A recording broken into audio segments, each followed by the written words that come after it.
oh crap, I can't have Netflix and Peacock and go out to eat every 5 seconds. That is a scare tactic.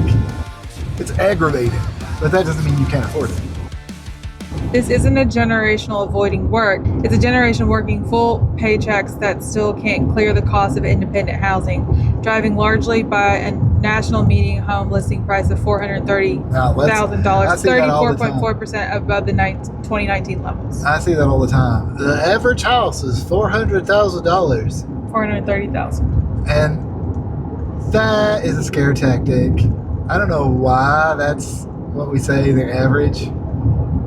Well, because you gotta include California prices, and you gotta include New York prices and Miami prices. You don't. It should be a percentage of income in an area. I think that if we can split millennials into two groups and say, well, here's the stats on this and here's the stats on that, you can cut out the major cities where home prices are 800,000. And I think it should be cut out in a little different way. We shouldn't be using the average. We should be using average starter home.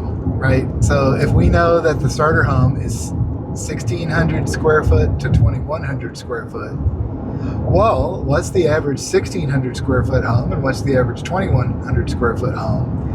And then we need to look at what is the working class neighborhood. There's so many different ways of looking at the data. If you look at the rich neighborhood, well, talking more about the equity flywheel, as people are going to have more money, they're going to buy in a nicer area. And so the people who want to and can buy in a nicer area have more money, and that's just going to supercharge. That's going to have a compounding effect on the increase in price in the location, nice areas. Whereas in that working class neighborhood, I can go show you 100 houses in Central Florida that are less than $250,000 that I would move my family into. Right. I could show you 20 houses that are closer to $200,000 that I could somewhat comfortably buy and live in with my family. And many of those, you could walk around the neighborhood and not have a problem. Some of those you wouldn't want to walk around the neighborhood.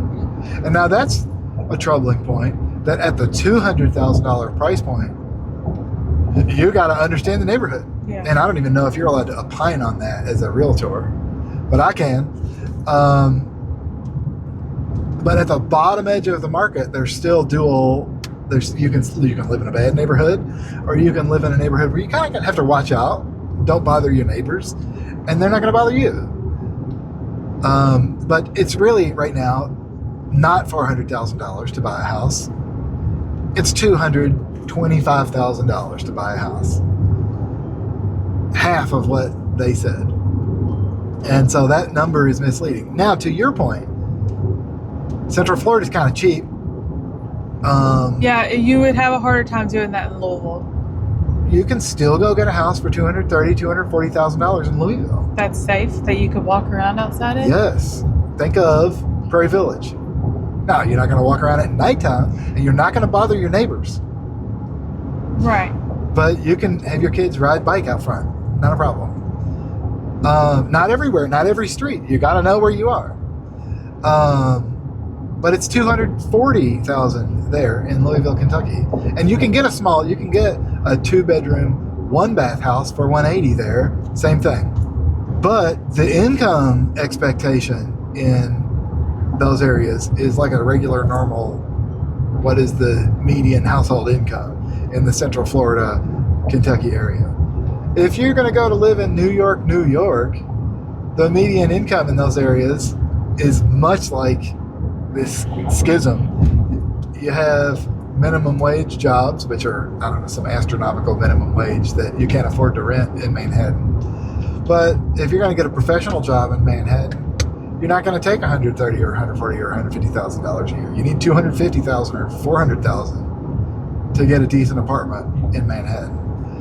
But the housing in Manhattan, to buy a decent apartment in Manhattan, you're probably $5 million. You're $1 million to get a 1-bedroom house you wouldn't even really want.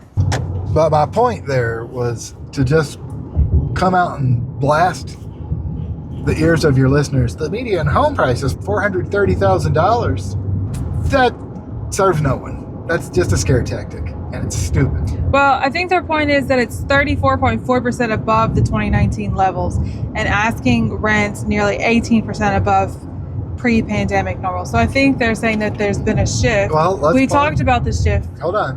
18% above pre-pandemic levels. That's rent. So pre-pandemic levels is 2019. We're 7 years past that.